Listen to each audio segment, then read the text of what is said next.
Social media की बात करेंगे, क्योंकि सोशल मीडिया पर जहां बैन को लेकर नेपाल की पूरी तस्वीर बदल गई, राजनीतिक अस्थिरता आ गई, युवाओं का आंदोलन देखने को मिला और देश का नेतृत्व यानी कि केपी ओली की जो सरकार थी वो महज 4 दिन में ही पूरी तरीके से बदल गई और युवाओं के इस आंदोलन को दुनिया ने जेनजी आंदोलन का नाम दिया। जेनजी के आगे किसी की चली नहीं और जेनजी की मांग को मानते हुए पूर्व मुख्य न्यायाधीश यानी कि सुशीला कार्की को अंतरिम सरकार का प्रधानमंत्री बना दिया गया है। आइए जल्दी से आपको नेपाल के बारे में अपडेट दे देते हैं, यानी कि अभी तक वहां पर क्या कुछ हुआ है। जहां नेपाल में मृतकों की संख्या यानी कि उनका आंकड़ा बढ़कर 56 हो चुका है। नेपाल की पूर्व पीएम केपी ओली के खिलाफ अब एफआईआर हो चुकी है। नेपाल में स्कूल कॉलेजेस खोलने का अब आदेश आ चुका है। यानी इन सब डेवलपमेंट के बीच में नेपाल क्या वापस नॉर्मलसी की तरफ बढ़ रहा है, क्योंकि नेपाल में सुशीला कार्की के प्रधानमंत्री बनने के बाद माना ऐसा जा रहा है कि अब हालात सुधरते हुए दिखने लगे हैं। प्रधानमंत्री नरेंद्र मोदी ने नेपाल की पीएम सुशीला कार्की को भी शुभकामनाएं दी हैं, जहां उन्होंने अपने भाषण में पूर्वोत्तर में मौजूद रहते हुए बधाई दी और साथ ही नेपाल की अंतरिम सरकार की प्रधानमंत्री के रूप में पद ग्रहण करने पर माननीय सुशीला कार्की जी को हार्दिक शुभकामनाएं प्रधानमंत्री की तरफ से दी गई। ये है उनका ट्वीट। कैसे प्रधानमंत्री के रूप में पद ग्रहण करने पर माननीय सुशीला कार्की जी को हार्दिक शुभकामनाएं।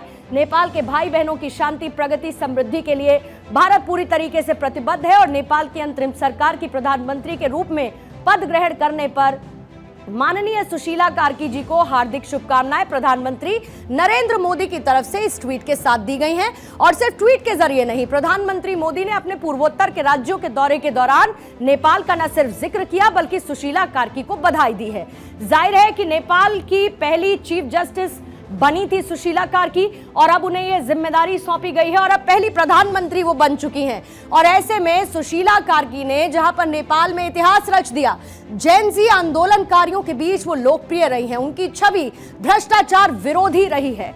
नेपाल में सुशीला कार्की महिलाओं के लिए एक इंस्पिरेशन है।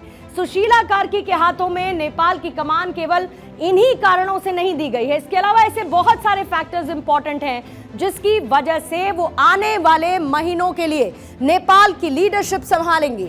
सुशीला कार्की के सामने नौजवान आंदोलनकारियों ने 5 शर्तें रखी हैं और वो 5 शर्तें मान ली गई हैं। वो 5 शर्तें कौन कौन सी हैं, जिसमें जहां पर पहली शर्त यह है कि 6 महीने से लेकर 1 साल के अंदर आम चुनाव करवाए जाए, यानी लोकतंत्र की वापसी हो, एक स्थिर सरकार वहां पर लोगों को मिल पाए। दूसरी शर्त, नेपाल की संसद को भंग कर दिया जाए, ये दूसरी शर्त रखी गई है। वहीं जो तीसरी शर्त सुशीला कार्की के सामने है वो कि सरकार में नागरिक और सेना का रिप्रेजेंटेशन हो, यानी एक संवाद स्थापित हो सके। ये ना हो कि कोई अपनी मर्जी से देश को चलाने की कोशिश कर रहा है, इसीलिए कम्युनिकेशन इंपॉर्टेंट है। चौथी शर्त ये रखी गई है कि जो पुराने दल हैं और जो नेता हैं उनकी संपत्ति की जांच के लिए न्यायिक आयोग का गठन किया जाए, क्योंकि भ्रष्टाचार का वो मसला था जिसको लेकर युवा सड़क पर आए थे और ऐसे में निष्पक्ष जांच होनी चाहिए। ये उनके सामने चौथी शर्त है। और जो 5वीं शर्त है कि प्रदर्शनकारियों के खिलाफ जो हिंसा हुई उसकी भी स्वतंत्र और निष्पक्ष जांच होनी चाहिए। जो आंकड़ा 50 से ऊपर लोगों की मौत का जा चुका है उसकी जांच भी चाहते हैं ये जेनजी की हो, और ये एक शर्त जो सुशीला कार्की के सामने रखी गई। आंदोलनकारियों की ये सभी शर्तें हैं जो सुशीला कार्की ने मान ली है, जिसके बाद सरकार का गठन हुआ। सुशीला कार्की सिर्फ तभी तक नेपाल में अंतरिम सरकार को चलाएंगी जब तक वहां पर नए सिरे से चुनाव नहीं हो जाते हैं और नई सरकार का गठन नहीं हो जाता है।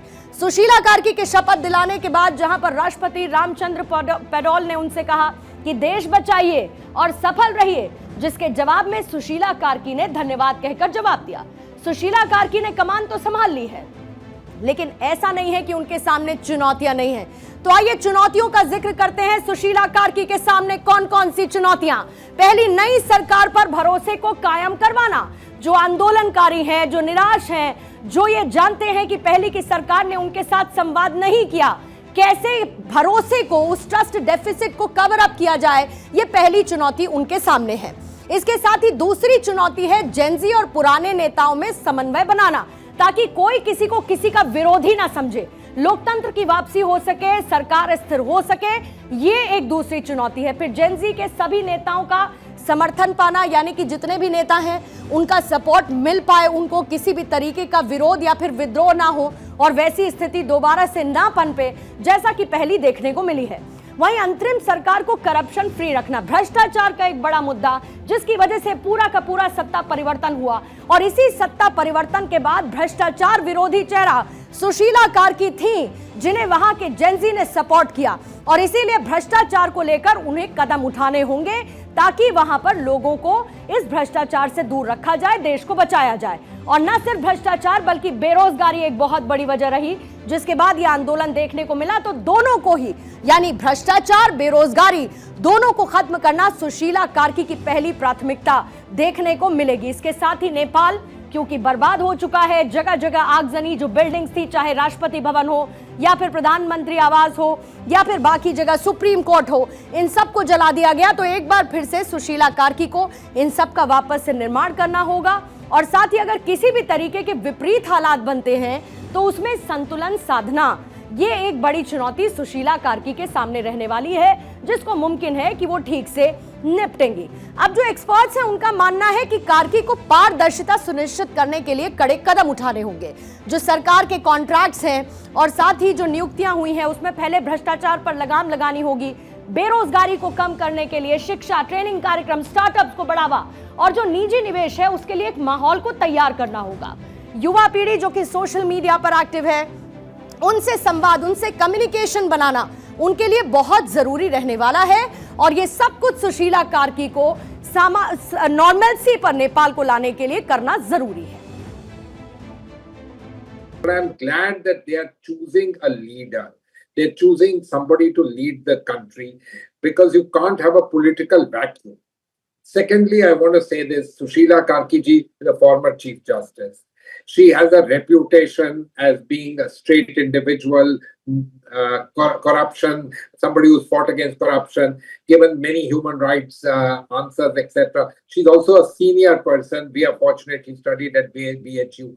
So when you see all this, you hope that, you are starting to rebuild in that sense, fill in the vacuum.